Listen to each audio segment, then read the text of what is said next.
फिर कोई साथ नहीं दे रहा था। मैंने सोचा कि अब मैं 100 हनुमान चालीसा करूँगी और इसी माला से रुद्राक्ष की 108 वाली मनके की माला है और मैंने उस जल को इस तरह से नेगेटिव पॉजिटिव चेक किया। फिर मैंने उसको सीताराम कहा और वो ऐसे तो फिर वो तो आर या पार वाली लड़ाई थी अपने आप से कि अब तो मैं करके रहूंगी या तो कुछ ना कुछ हो जाएगा, मुझे इस चीज को मैं कहाँ तक झेलूंगी।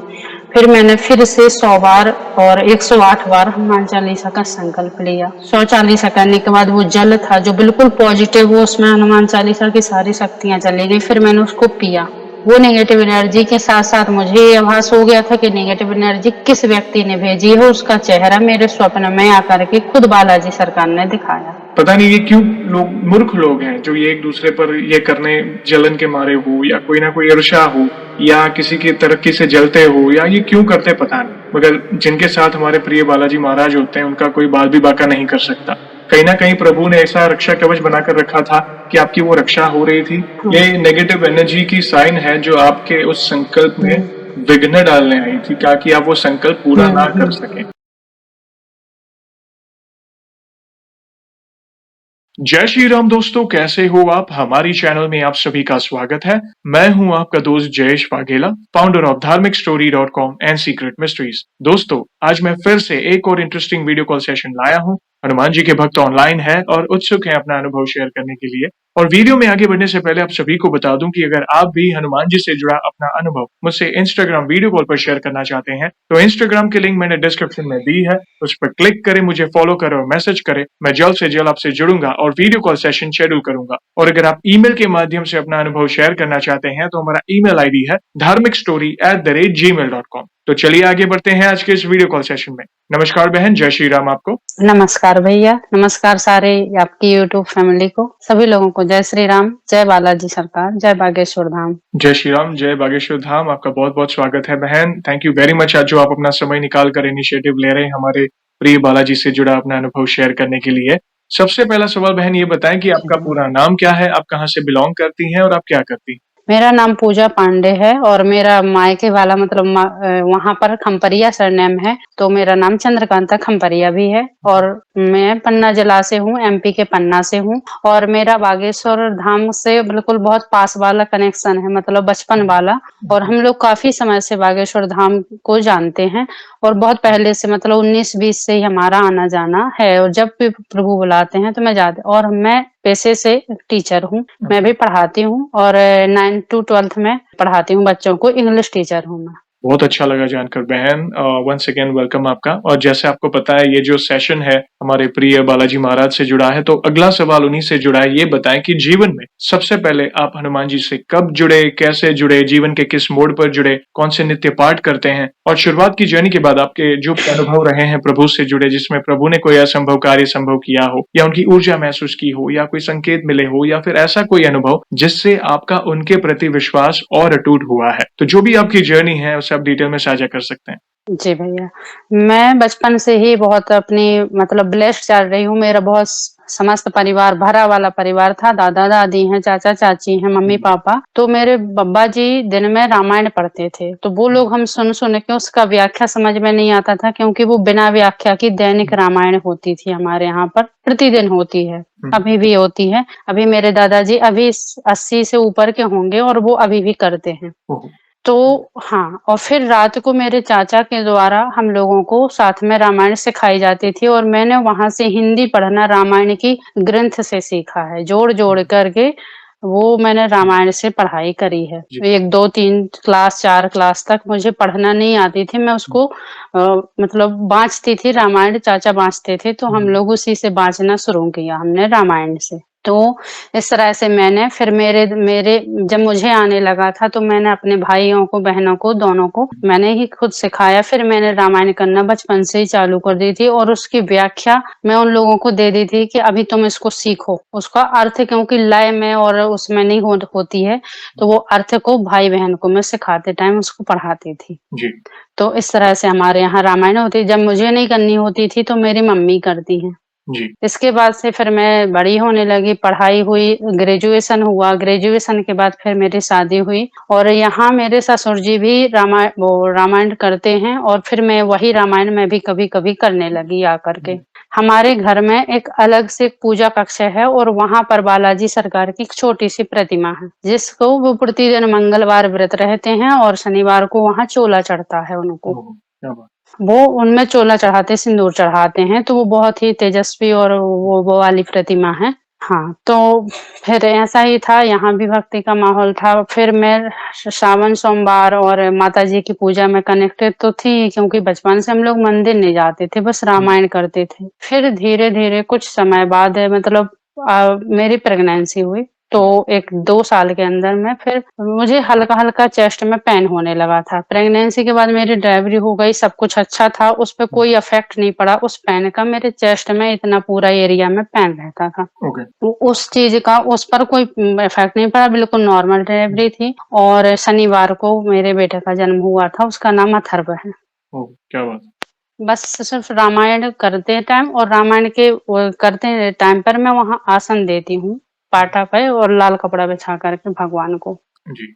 बस मैं इतना ही करती थी। फिर जब मुझे दर्द रहने लगा रेगुलरली, तो फिर मुझे अचानक से मुझे समझ में आने लगा कि कुछ है। हम लोग डॉक्टर के यहाँ गए, कटनी गए 2-3 बार एमआईआर और वो सारी चीज़ें हुई। वो अब डॉक्टर हुँ, थे, पढ़े-लिखे थे, उन्होंने अपनी जितनी समझ थी सारा कुछ किया। पूरे रिपोर्ट नॉर्मल थे। फिर हमने हुँ, डॉक्टर को चेंज किया, सतना दिखाया। सतना में भी सारे रिपोर्ट्स मेरे पापा खुद गए थे और वो रिपोर्ट नॉर्मल आ रहे थे। फिर भी पेन था? हाँ, फिर मेरा डोज़ बढ़ाया डॉक्टर्स ने, क्योंकि वो पेन हड्डियों से संबंधित, मैं डॉक्टर को समझाती थी कि मुझे हड्डियों में दर्द है, आप हार्ट वाला मत हुँ, करो। कार्डियोलॉजिस्ट से कहा कि आप वो वाली चीज़ें नहीं करो, मेरे हार्ट का वो चीज़ें नहीं है, लंग्स में मुझे प्रॉब्लम समझ में नहीं आ रही है हुँ, हुँ, और मेरे चेस्ट की जो नसें होती हैं, पसलियाँ, उस पे दर्द हो रहा है। जी। फिर इसके बाद हमने वहाँ से भी हताशा ही हुई, डॉक्टर्स ने डोज़ बढ़ा दिया, गरम थी, तो जिस वज़ह से मुझे चिड़चिड़ापन होने लगा, बहुत गर्मी करती थी और हेडेक होता था उन दवाइयों की वज़ह से, जी। क्योंकि वो दवाई उस चीज़ पे काम ही नहीं कर रही थी। हुँ, इसके बाद से फिर हमने पन्ना में दिखाया, पन्ना में फिर से चेकअप कराया और वही चीज़ के फिर वो डॉक्टर भी बोल दिया कुछ नहीं है आपको। फिर हमने यहाँ से सिटी हॉस्पिटल है जबलपुर में, हुँ, बहुत बड़ी हॉस्पिटल है, बहुत अच्छे डॉक्टर्स हैं जी। पुष्पराज, तो वहाँ उनसे दिखाया और उनने भी कहा कि आप अपने माइंड को रिलैक्स करो, हमें तो आपके अंदर विटामिन की भी डिफिशियंसी नहीं लग रही है। ओह! आपको को तो कोई विटामिन की कमी है, आपके अंदर तो ब्लड भी कम नहीं है, हीमोग्लोबिन कम नहीं है और आपकी तो अभी डिलीवरी हुई है। फिर भी मुझे कोई कमी नहीं है। मतलब आफ्टर डिलीवरी हो जाता है, ब्लड भी कम हो सकता था, लेकिन कुछ भी नहीं कम था। मेरी दवाइयाँ चलती रहीं, फिर कुछ समय बाद जैसे ही डोज़ खत्म हो जाता है, तो फिर मुझे सपने में कुछ-कुछ इंट्यूशन आते हैं। कभी डर जाना, कभी चौंक जाना अचानक से और ऐसा कुछ समझ में आया कि मुझे मेरे साथ में कुछ नेगेटिव चीज़ें हैं।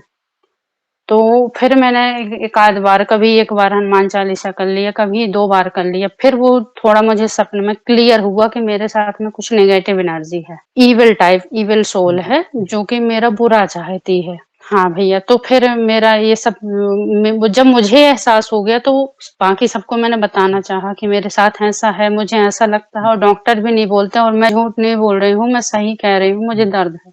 कोई मानने को तैयार नहीं था, क्योंकि सब डॉक्टर की रिपोर्ट पे विश्वास कर रहे थे और मैं उन सारे डॉक्टर्स से भी बड़ा डॉक्टर पे विश्वास कर रही थी कि कुछ है जो मैं जानती हूँ और वो जानते हुँ, हैं कि मुझे दर्द है। फिर मैंने उस समय एकदम पकड़ लिया, जिस तरह से बिल्कुल बहुत जकड़ करके, तो फिर मैंने हनुमान जी को शरण में गई और वहाँ से मेरा और उनका एक अटूट भाई और बहन वाला रिश्ता, मैंने उनको हुँ, भाई माना अपना और भाई वाला रिश्ता मेरा है उनसे, मैं उनको बड़ा भाई कहती हूँ, मेरा कोई बड़ा भाई नहीं है। छोटे भाई हैं मुझसे, हुँ, पर 2 भाई हैं मेरे, हुँ, लेकिन मुझसे बड़े नहीं हैं। तो मुझे लगता था कि मेरा बड़ा भाई हो, जो मुझे पिता की तरह सजेस्ट करे और मैं हर हुँ, चीज़ शेयर कर सकूँ, तो मेरा वो वाला रिलेशन रहा उनसे। फिर कुछ ही समय बाद मैंने 100 चालीसा करने का संकल्प लिया। तो मैंने नहा धो करके किसी को बिना बताए, क्योंकि कोई साथ नहीं दे रहा था इस चीज़ में। ओके। तो फिर कोई साथ नहीं दे रहा था, मैंने सोचा कि अब मैं 100 हनुमान चालीसा करूँगी और अगर नेगेटिव एनर्जी होगी तो नहीं कर पाऊँगी, क्योंकि जहाँ नेगेटिव एनर्जी है वहाँ हनुमान जी नहीं होते हैं और जहाँ हनुमान जी है वहाँ नेगेटिव एनर्जी हो ही नहीं सकती। हुँ, फिर मैंने 100 हनुमान चालीसा का संकल्प लिया, 1, 2, 3, 4 ऐसे करके मैं 9 पे पहुँची ही थी, 8 हो गए थे, जी। 9 हो रहा था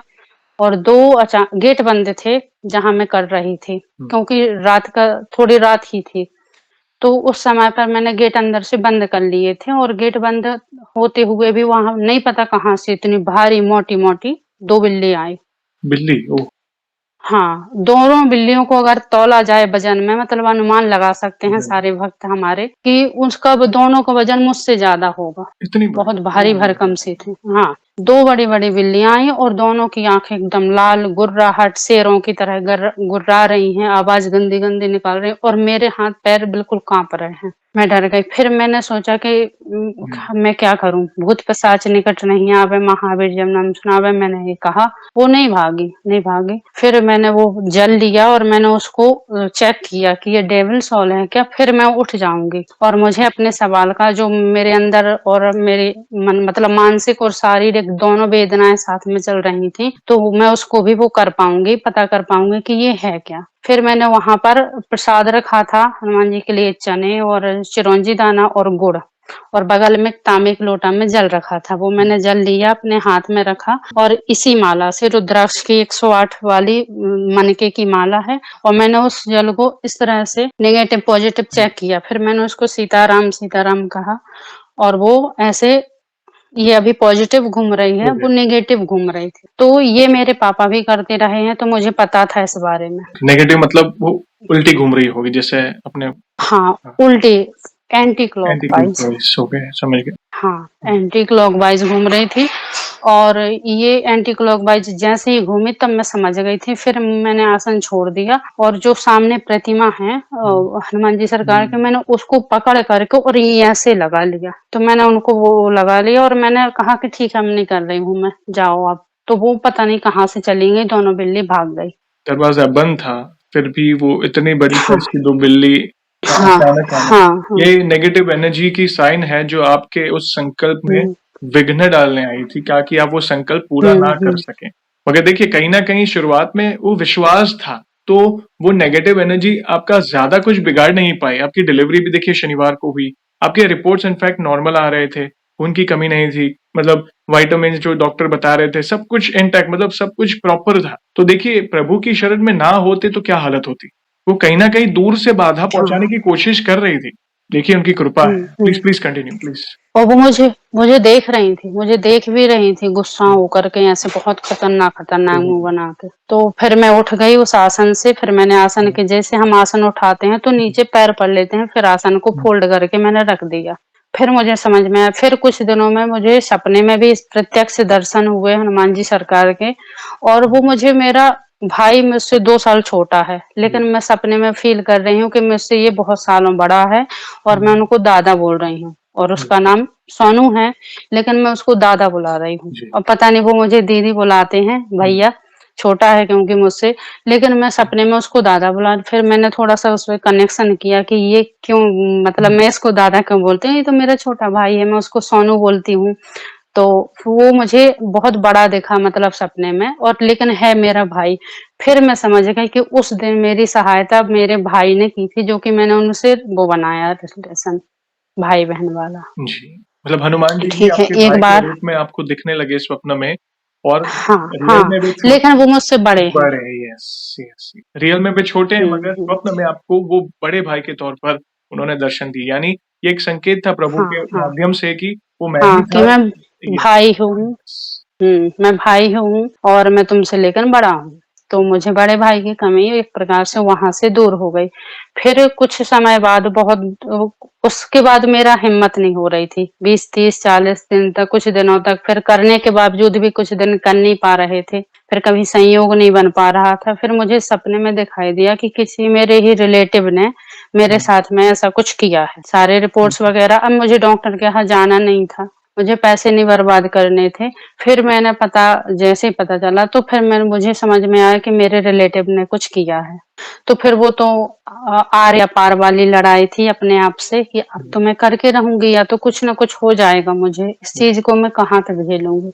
फिर मैंने फिर से 100 बार और 108 बार हनुमान चालीसा का संकल्प लिया। फिर मैंने राम जी की वो जन्म स्तुति और श्री रामचंद्र कृपालु भजमन ये वाला करा। यस। फिर उसके बाद मैंने कंटिन्यू 100 चालीसा किए। 100 चालीसा करने के बाद वो जल था जो बिल्कुल पॉज़िटिव वो उसमें हनुमान चालीसा की सारी शक्तियाँ चली गई, फिर मैंने उसको पिया। उसी समय मुझे दर्द में रिलीफ नहीं था, लेकिन कुछ समय बाद मुझे लगा अरे नहीं अभी कल होने लगेगा, परसों होएगा, 1-2 दिन बाद होगा, हुँ, इतना नहीं होता था। जैसे हेडेक होता है तो हम बाँध के पकड़ के बैठ जाते हैं कि हमसे राइट, ना मोबाइल चला पाएँगे, ना टीवी देख पाएँगे, हमसे कुछ नहीं। लेकिन मैं काम कर लेती थी, सब कुछ होता था मुझसे, लेकिन वो दर्द मुझे बस फ़ील होता था। काम में, खाना में, पीना में, राइट, चाय में, दवाइयों में, किसी चीज़ में हुँ, कमी नहीं आती थी। लेकिन वो फ़ील होता रहता, जैसे हमारा हार्ट अरे वाह! पंप बम्स होता होता, है, यस, तो उस तरह से वो मुझे बस फ़ील होता था। तो फिर कुछ दिन बीत गए, वही मंगल से वही मंगल आ गया और मेरा दर्द फिर खत्म हो गया। और मुझे ओहो! सडनली नहीं बता सकती कि मैंने मंगलवार को किया था तो वो गुरुवार को मेरा खत्म हुआ, क्योंकि मुझे लग रहा था होगा, अभी 1-2 दिन में होने लगेगा। ओके, परमानेंटली फिर वो क्योंकि वो तो प्रॉब्लम हुई नहीं आपको, वो सॉल्व हो गई, हुँ। दर्द चला गया। फिर वो सॉल्व हो गया, ठीक है, सॉल्व हो गया। फिर उसके बाद से मैं कभी 7 दिन का संकल्प, कभी 11 दिन ओके, का, और जब वो पूरा हो जाता था, फिर मैं फिर से शुरू कर देती थी 7 दिन का, ऐसा कुछ था। जैसे भैया मेरा 100 हनुमान चालीसा का संकल्प पूरा होने के पहले, मैं यहाँ से हॉस्पिटल गई थी जबलपुर, और जबलपुर में बहुत ही माने-जाने, बहुत ही एज वाले एक्सपीरियंस डॉक्टर थे, और मेरी उनसे बहस हो गई, क्योंकि इस बात पे, क्योंकि उन्होंने कहा था आपको कोई दर्द नहीं है। आपकी किसी चीज़ की कमी नहीं है, और मैंने कहा था है। फिर उन्होंने कहा ठीक है एक बार एमआईआर कर लेते हैं आपकी तसल्ली के लिए। आपको सिर्फ़ भ्रम है, आप ज़्यादा सोच रही हैं, हेल्थ कॉन्शियस हैं और आपको कोई हुँ, दर्द नहीं है। मैं क्या लिख दूँ, कौन-सी दवाइयाँ दूँ? हुँ, तो मैंने उनको पुरानी सारी सतना का, पन्ना का डॉक्टर का, कटनी का डॉक्टर का सारी रिपोर्ट्स साथ में थी, वो उनको दिखाई। तो कहते हैं सभी रिपोर्ट नॉर्मल हैं आपकी, और किसी डॉक्टर ने जो भी दवाइयाँ दी हैं वो आपको उस टाइप की नहीं है, कुछ भी नहीं है, तो वो डॉक्टर ने नॉर्मल दवाइयाँ दी आपको। हुँ, हुँ, फिर एमआईआर होने के लिए रेडी थी, और मैंने सारे ऑर्मन अपने आभूषण निकालने होते हैं, तो वहाँ पर निकाल ही रही थी, तब मुझे फ़ील हुआ कि मुझे पेन नहीं है। फिर राइट, मैंने वहाँ पर जीना था, एक बार ऊपर से नीचे, नीचे से ऊपर हुँ, हुई कि थोड़ा थकावट आएगी, हाँफी आएगी, शायद ये दर्द होने लगे। नहीं हो रहा था, सारे आभूषण निकाल दिए थे, यहाँ तक कि एक-एक रिंग भी वहाँ निकालनी जी, पड़ती है, क्योंकि अंदर मशीन में जाना होता है बॉडी को, जी, फुल बॉडी स्कैन होता हुँ, है। हुँ, फिर वो सारा कुछ हुआ, मुझे पेन नहीं हो रहा था, कि वो डॉक्टर्स कह रहे थे आपको अभी जाना होगा, एमआईआर करना है, टाइम हो रहा है, और मुझे फिर लंच करने जाना है। जी, ठीक है, एमआईआर हो गया और वो रिपोर्ट नॉर्मल आई, ओहो! वो नॉर्मल था, कुछ भी नहीं था। फिर मेरे साथ में जो भी थे कहते हैं तुम क्यों भ्रम बना के रखे हो, इस समय पैसे भी बर्बाद हो रहे थे, सब कुछ बर्बाद हो रहा हुँ, था, और दवाइयाँ तो वो कुछ ना कुछ दे ही देते हैं। जी, जब उनके दर पर जाएँगे तो कुछ ना कुछ तो हुँ, वो लिख ही देते थे। तो फिर वो दवाइयाँ खा-खा के मेरी डोज़ बहुत हाई थी, तो कभी चिड़चिड़ापन होता था, कभी नींद नहीं आती थी, गर्मी बढ़ जाती थी। तो ये सारी चीज़ें हो रही थी। फिर मैंने संकल्प लिया, हनुमान चालीसा किया 100 बार, और प्रॉब्लम सॉल्व हो गई, यस, हाँ, प्रॉब्लम सॉल्व हो गई। मैंने संकल्प मंगलवार को लिया, और अगला मंगल आते-आते मुझे रियलाइज़ हुआ क्या कि वो चीज़ खत्म हो चुकी है। पर किस दिन हुआ, किस समय हुआ, रात में हुआ, दिन में हुआ, मुझे वो नहीं पता था, क्योंकि वो सडनली, क्योंकि मुझे ये विश्वास था कि अभी 1 आध घंटे बाद होने लगेगा। जैसे हमें माइग्रेन के अटैक आते हैं किसी को कि हाँ, आज नहीं हुआ तो कल होगा, कल नहीं होगा तो परसों होगा, वो वाली राइट, चीज़ थी। फिर मैं अपने आप को टेस्ट करने के लिए जो पर्टिकुलर जिस चेस्ट वाले एरिया में मुझे दर्द था, मैं वहाँ दबा-दबा के भी देखती थी कि अभी हो रहा है क्या? अभी नहीं हो रहा, राइट, अभी कल होगा। हुँ, फिर कल भी नहीं हुआ, फिर मैं फिर उसको बहुत ज़ोर से दबाती थी कि अभी हो रहा है क्या? पुशअप करने की कोशिश करती थी कि अभी होगा, लेकिन फिर नहीं हुआ, और उसमें बालाजी सरकार ने मुझे हुँ, बहुत पूरी भरपूर मदद की, और मेरा ये बहुत बड़ी सक्सेस थी, बहुत अच्छा हुआ कि मेरा दर्द खत्म हो गया था, बिना कोई दवाई के, बिना किसी चीज़ के, प्रभु की कृपा से। फिर ऐसा हुआ कि जो नेगेटिव एनर्जी मेरे ऊपर किसी मेरे रिश्तेदार द्वारा भेजी गई थी, वो नेगेटिव एनर्जी के साथ-साथ मुझे ये आभास हो गया था कि नेगेटिव एनर्जी किस व्यक्ति ने भेजी है, उसका चेहरा मेरे स्वप्न में आकर के खुद बालाजी सरकार ने दिखाया, और मुझे क्लियरली पता चल गया। फिर मैं थोड़ा-सा अपने आप में कॉन्शियस हो गई, और मुझे समझ में आ गया, मेरे बड़े भैया मैंने उनको माना है, मैं उनको हर राखी पे, भाई दूज पे हुँ, राखी बाँधती हूँ, रक्षाबंधन में। तो फिर मुझे पता चल गया कि इनसे बाँधा, और फिर मैं थोड़ा-सा उस जगह से मैंने दूरी बना ली। फिर कुछ समय बाद जिन रिश्तेदार द्वारा मेरे ऊपर वो नेगेटिव एनर्जी भेजी गई थी, हुँ, वो नेगेटिव एनर्जी पता नहीं वापस वो वही उनके ऊपर अटैक हुआ, और जितना मैंने 2 साल उसको झेला है, 2 साल मेडिकल लिया, और सारी चीज़ें हुई मेरी, वो उनको विदिन 24 घंटे के अंदर, 24 घंटे में मेरा 2 साल का थोड़ा-थोड़ा दर्द और उनका 24 घंटे में ही उनको वो ओह! चीज़ हुआ। फिर मैं उनको देखने गई, मैं मिलने गई, हॉस्पिटल गई और जब वो हॉस्पिटल से घर आ गए रिलीज़ होकर के, आईसीयू में रहे हैं काफ़ी दिनों तक हुँ, और फिर जब मैं उनसे मिलने गई तब मुझे पता चलता है कि फिर मुझे अचानक से उस जगह पर बहुत सारे गूज़बम्प्स आ रहे हैं कि मुझे इनको टच नहीं करना है, दूर रहना है। हुँ, क्योंकि वो ऑलरेडी मैं सपने में जान चुकी थी कि इनके द्वारा हुआ है, लेकिन फिर भी मैं उनको एक रिलेशन, समाज और सब कुछ उसको राइट, नज़र रखते हुए मैं उनसे मिलने गई और कुछ फ्रूट्स वग़ैरह थे, तो फिर मैंने दूर से ही दिए और वहाँ पास में रखे और उनके मम्मी वग़ैरह को हुँ, दे कर के मैं मिल के आ गई। इस तरह से फिर मुझे बालाजी सरकार ने दोबारा उस जगह मुझे गूज़बम्प्स पे गूज़बम्प्स आए जा रहे थे हुँ, और मैं फिर उस स्थान से हट गई। हो सकता था वो दोबारा से मेरे ऊपर आ जाए, क्योंकि वो पहले से मेरे ऊपर ब्लैक एनर्जी थी, इविल एनर्जी थी और वो मेरे ऊपर दोबारा ना आए तो मुझे गूज़बम्प्स आ रहे थे और मैं उस जगह पर रुक नहीं पाई फिर और मैं फिर वापस आ गई। प्रभु की कृपा है बहन। देखिए, पता नहीं लोग ऐसा क्यों करते हैं और ये कर्म है, वो कर्म तो वापस आने ही है। पता नहीं ये क्यों लोग मूर्ख लोग हैं जो ये एक-दूसरे पर ये करने जलन के मारे हो या कोई ना कोई ईर्ष्या हो या किसी की तरक्की से जलते हो या ये क्यों करते पता नहीं। मगर जिनके साथ हमारे प्रिय बालाजी महाराज होते हैं, उनका कोई बाल भी बाका नहीं कर सकता। कहीं न कहीं प्रभु ने ऐसा रक्षा कवच बनाकर रखा था कि आपकी वो रक्षा हो रही थी और जो थोड़ी बहुत पीड़ा हुई उसका भी आपको परमानेंट सॉल्यूशन मिल गया और जिन्होंने ये किया था वो वापस कर्म वापस गए और आपने कहा ना जो पीड़ा मैंने 2 साल आपको झेलनी पड़ी वो उन्होंने 24 घंटे के अंदर सीधा आईसीयू में ले गई। 24 घंटे तो में जैसी करनी सीधे आईसीयू वैसी में भरनी। यस, और वो काफ़ी दिनों जी। जी, वो काफ़ी दिनों तक आईसीयू में 2-2 3-3 बार उनका आईसीयू जबलपुर हुआ है, ओह! समझिए, ये मैसेज है बहुत सबके बार। लिए तो ऐसा ना करें, बिल्कुल ना करें। प्लीज़ कंटिन्यू करें अपने अगले हुँ। अनुभव को। दूसरा मेरा बहुत गूज़बम्प्स लाने वाला अनुभव ये है जी। कि मैं ग्रेजुएशन के बाद जॉब्स के लिए ट्राई कर रही थी। मैं जॉबलेस थी, एक हाउसवाइफ़ के रूप में घर में ही रह रही थी। पर मुझे था कि मुझे एग्ज़ाम निकालना है और मुझे टीचिंग करनी है। तो हुँ, मैं वर्ग 1 का पेपर दे चुकी थी, डिस्क्वालिफ़ाइड थी। फिर मैं वर्ग 2 का पेपर देने गई और वहाँ पर एमपी टेट का हुँ, हुँ, वर्ग 2 का जबलपुर में मेरा एग्ज़ाम होना था और मैंने भी एग्ज़ाम दिया। मैंने सारी चीज़ें रख ली थी क्योंकि मैं हनुमान चालीसा सुबह करती थी, तो सारा कुछ बैग में था मेरे और जो आधार कार्ड, पैन कार्ड होता है, लाइसेंस वगैरह कुछ भी लगता है, एक अपना आईडी वगैरह देनी होती है, हुँ, तभी इंटर होने को मिलता है। जी, तो मैं बाहर थी और मुझे पूरा रास्ते भर एक हर बार मैं जिस बस में जा रही हूँ बालाजी ट्रेवल्स लिखा है। जी, मैं हर 2 किलोमीटर पे इधर से बाहर खिड़की से बाहर देख रही हूँ तो मुझे बालाजी का मंदिर दिखता है तो मैं सीताराम, सीताराम कह कर के निकल जा रही हूँ, बस में थी। फिर इसके बाद से जहाँ भी मैं देख रही हूँ बालाजी चाट वाला ऐसे कुछ करके तो फिर मैंने वहाँ पानी पिया, मैंने चाट मुझे ये अच्छे से याद है सारी बातें कि हर 2 घंटे पे मुझे हनुमान जी के दर्शन हो रहे थे।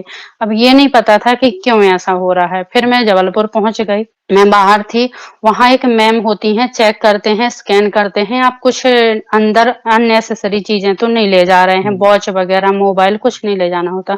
हुँ, फिर मैंने उनको अपना बैग दे दिया। कहते हैं इसमें से जो अंदर ले जाने वाली चीज़ें हैं वो निकाल लो, बाकी सब यहाँ जमा कर दो, पैसे भी रखने होते हैं वहीं, नहीं हुँ, ले जा सकते। तो मैंने पैसे का पर्स भी उसमें फिर मुझे याद आया मेरे वो मैं खंगाल रही हूँ पूरा बैग और उसमें मेरा आधार कार्ड, मेरा वोटर आईडी और कोई भी ऐसी चीज़ नहीं मिल रही जिस वज़ह से मुझे एग्ज़ाम हॉल के अंदर एंटर हो जाना चाहिए था। ओह! नहीं था भैया, कुछ भी नहीं था और बालाजी ने बहुत समझाया, दादा ने मुझे हर बार इंट्यूशन दिया हर 1 किलोमीटर के अंदर पे कि अभी तुम हुँ, लौट सकते हो, घर से ले सकते जी, हो। नहीं समझी और मैं बस में चली गई और वो चीज़ मुझे वहाँ इतना रोई मैं, इतना गिड़गिड़ाई भैया कोई मुझे वो मैडम तो चली गईं क्योंकि वो प्रोफ़ेसर जी, थीं, सुन ही नहीं रही थी। मैंने कहा आप अपना मोबाइल दे दो, वो नहीं दे रहीं। तभी एक ऑरेंज कलर की, केसरिया कलर की टी-शर्ट पहने थे, भैया थे जी, और मेरी वो समथिंग मेरे पापा की एज के होंगे, हुँ, काफ़ी एज्ड थे। हुँ, तो वो भैया आए तो कहते हैं, "क्या हुआ? क्यों रो रहे हो बहन?" तो बहन कहा मुझे, तो मैंने कहा, "दादाजी, ऐसा हुआ है कि मेरे पास ना मोबाइल है, ना मेरे पास पैसे हैं और मुझे अपना आईडी वगैरह लाना है और मुझे अंदर जाने को नहीं मिल रहा है जी, और मैं बहुत परेशान हूँ इस समय पे, आप मेरी कोई हेल्प नहीं" कहे, "बताइए क्या हो तो फिर मैंने कहा ये मेरे घर का नंबर है, इसमें आप व्हाट्सएप कर दीजिए तो मेरे डॉक्यूमेंट्स कुछ मार्कशीट 12वीं की और एमए वगैरह की कोई मार्कशीट भेज देंगे घर वाले। तो कह रहे हैं बस इतनी सी बात है, ये तो अभी हो जाएगा। तो मैंने कहा ठीक है तो कर दीजिए। फिर उन्होंने घर कॉल किया, फिर यहाँ से डॉक्यूमेंट्स भेजे और फिर वहाँ ऑनलाइन पे जा करके वो मैंने निकलवाए और वहाँ सारे स्टूडेंट्स लाइन में लग के अंदर जा चुके थे। जी। 10-15 मिनट इस चीज में लग गए और मैं बहुत थर-थर काँप रही थी, बहुत नर्वस थी, मुझे कुछ समझ में नहीं आ रहा था। फिर मैंने उन भैया से कहा कि आपने निकलवा दिए हैं मेरे सारे डॉक्यूमेंट्स, बहुत-बहुत शुक्रिया, लेकिन मैं अभी आपको पैसे इसके 50-60 रुपए होते हैं फोटोकॉपी के, तो मैं आपको आके दे दूँगी, आप यहीं रहना। जब 2 घंटे के पेपर के बाद मैंने उनसे कहा कि मैं आऊँगी, अभी मेरे पास में बैग नहीं है और उसमें कुछ पैसे हैं, तो मैं आपको आके दूँगी। तो उन्होंने कहा ठीक है बहन, जय श्री राम, और मैं अंदर चली गई क्योंकि मैंने पलट के भी नहीं देखा उस तरफ। बहुत जल्दबाजी में थी, सारे बच्चे जो थे स्टूडेंट्स थे वो सारे अभ्यर्थी अंदर जा चुके थे। तो मुझे इंसिस्ट करके अंदर मैं गई और वहाँ पर मैं जब बाहर आई 2 घंटे के बाद तो वो व्यक्ति मुझे कहते हैं कि आपका एग्ज़ाम हो गया? जी, मैंने कहा हाँ भैया। तो फिर उसके बाद से उन्होंने पैसे लेने से मना कर दिया और उनका वो मोबाइल नंबर भी बंद बताया। फिर वो अचानक से वहीं देखते-देखते ही मैंने हाँ बस कहा कि हाँ मेरा पेपर हो गया, पता नहीं कहाँ चले गए और वो अचानक से गायब हो गए। मैं दायाँ-बायाँ सब जगह देखती रही, बहुत भीड़ थी, ओह! लेकिन वो नहीं दिखे, तो आपने उनसे नहीं बाहर दिखे आकर भैया वो। जैसे जब आपको मिले, आपने पैसों के बारे में बात की, तो उन्होंने क्या कहा? वो कुछ नहीं कहा, वो उन्होंने इनकार कर दिया और वो अचानक से फिर गायब हो गए। फिर मैंने देखा ओह! आस-पास और वो नहीं मिले। और उन्होंने लास्ट में बस मुझे सीताराम कहा, मैंने भी उनको सीताराम कहा और मैं अपने बैग में पैसे वग़ैरह निकालने की कोशिश में थी कि अभी मैं इनको दे दूँगी और वो चले गए और वो गायब हो गए भैया। फिर मैं दोबारा नहीं मिली। उनका नंबर मेरे घर पे था क्योंकि कॉन्टैक्ट हुआ था, राइट, तो वो नंबर मैं घर आके देखी, मैंने अपने मोबाइल से ट्राई किया कि मैं उनको कुछ राइट। फ़ोन पे वग़ैरह कर दूँगी, नहीं हुआ फिर। और 2 घंटे वे रुके भी थे? और वो हाँ, वो रुके ओह! थे और वो रुके थे और मेरा एग्ज़ाम क्रैक हो गया था, वो किसी जब दिन मैं बाहर आई। क्या बात। ऐसा समझिए कि वे आपको आशीर्वाद देने आए थे और आपके लिए व्यवस्था करने आए थे कि तू चिंता ना कर, सब हाँ, सही होगा। आपकी इच्छा हाँ, पूरी करने आए थे वे। हुँ, बहुत-बहुत प्यारा हाँ। अनुभव, बहुत प्यारा अनुभव रहा है। भैया फिर मैं मतलब अपनी उँगलियों पे माला जाप कर रही थी कि भैया वो एक बार आ जाएँ और मैं कुछ उनको बस एक बार पकड़ ही लूँ, एक बार फ़ील कर लूँ, लेकिन वो नहीं आए।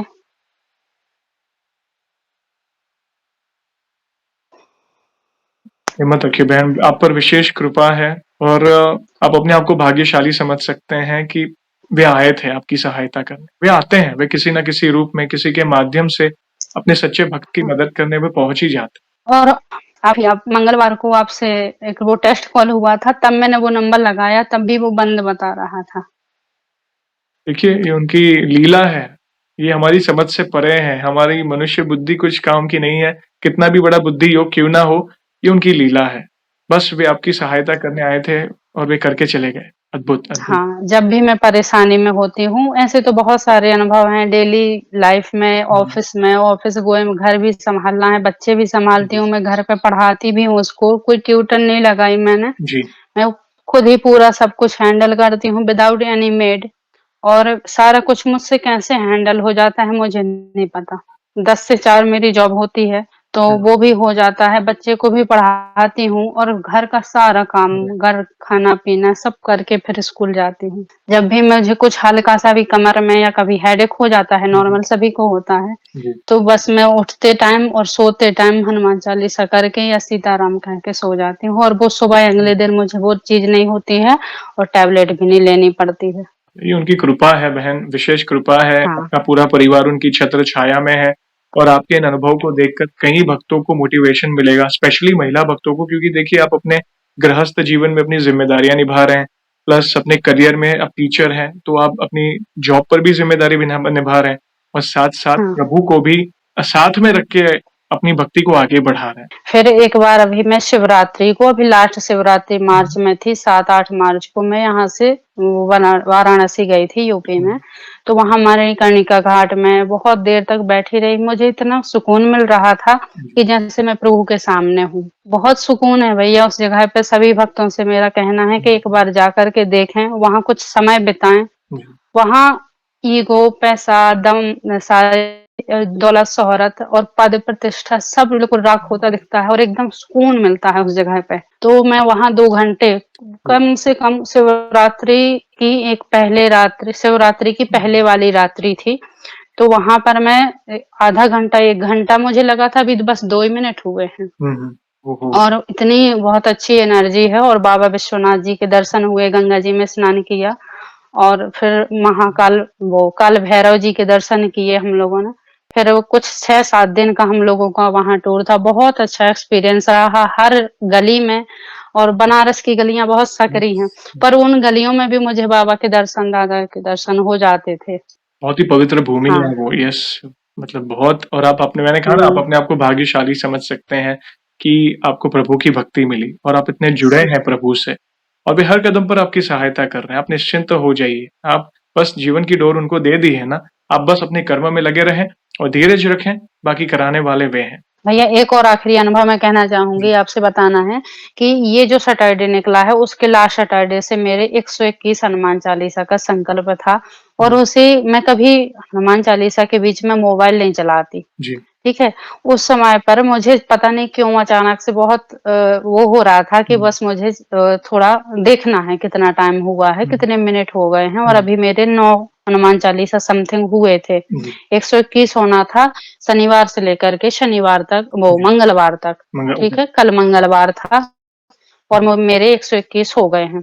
तो मैं प्रतिदिन 11-11 करती जा रही थी और एक-एक जना, तभी मैंने मैसेज किया था आपको और उस मैसेज के बीच में आपका रिप्लाई आया मंगलवार को। और बहुत मैं खुश थी, बहुत मुझे तो फ़ील ही नहीं हो रहा था, बिलीव नहीं कर पा रही थी कि आपको मैं मैसेज करी हूँ, हनुमान चालीसा करते टाइम। तभी फिर वहाँ पर जैसे हम किसी टेबल में बैठे होते हैं, तो मोबाइल वाइब्रेट हो रहा हो किसी का, तो वो हमें फ़ील होती है वाइब्रेशन।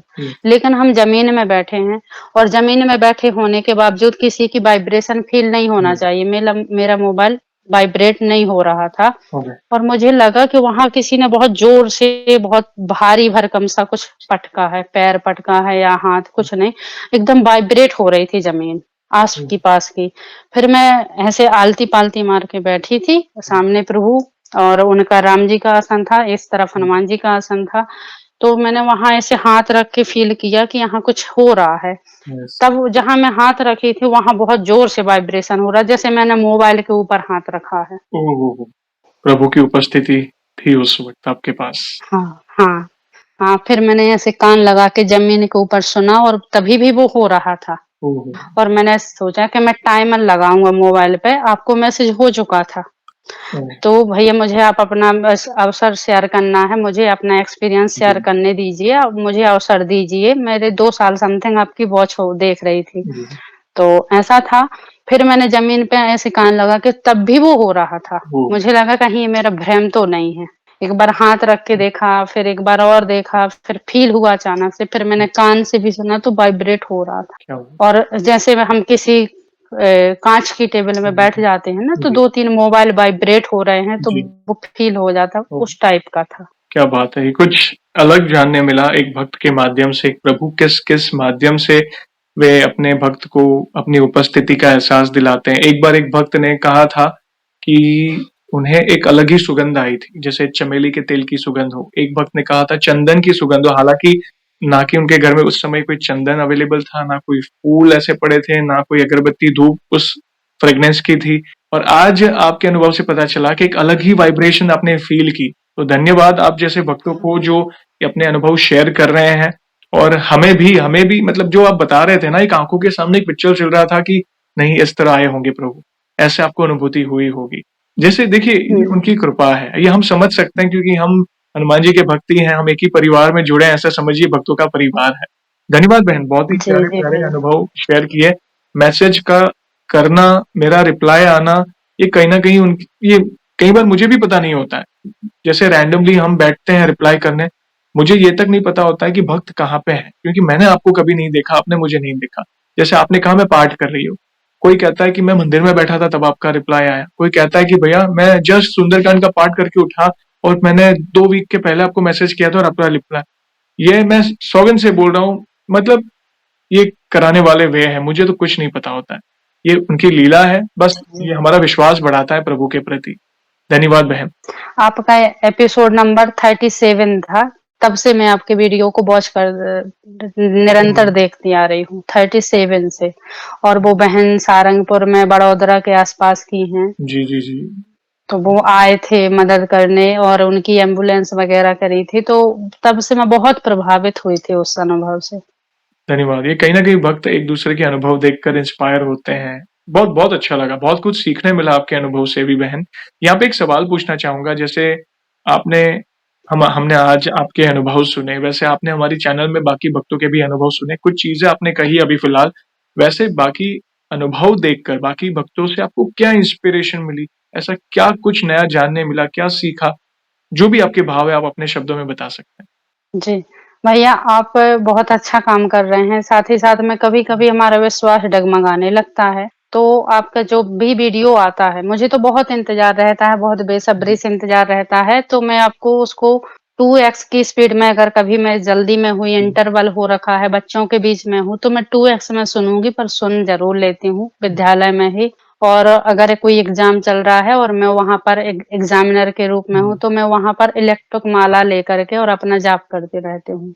उस बीच में मंत्र जाप करती हूँ 2-3 घंटे बच्चों के पेपरों के बीच पे, और क्योंकि उनको थोड़ा मेंटेन करना होता है, शांत रहो, एक-दूसरे की चीटिंग मत करो, और उस समय पे मैं चीटिंग करती हूँ, मैं सीताराम का नाम लेती रहती। चलते-फिरते, उठते-बैठते उनके नाम का गुणगान कर रहे हैं, तो बेभला हाँ, आपके हाँ, आपसे दूर कैसे हो सकते हैं? वे हर कदम पर हाँ। आपके साथ हैं। तो जी। सारे भक्तों के वो अनुभव बहुत कुछ सिखाते हैं, और आपने अपना जो ब्लॉग शेयर किया था बर्थडे वाला, आपका मंगलवार को जन्मदिन था, जी, तो जी। उस दिन आपने वो दिखाया था, तभी मैंने ऑर्डर किया था, और फिर उस समय से वो आज भी मेरे साथ है।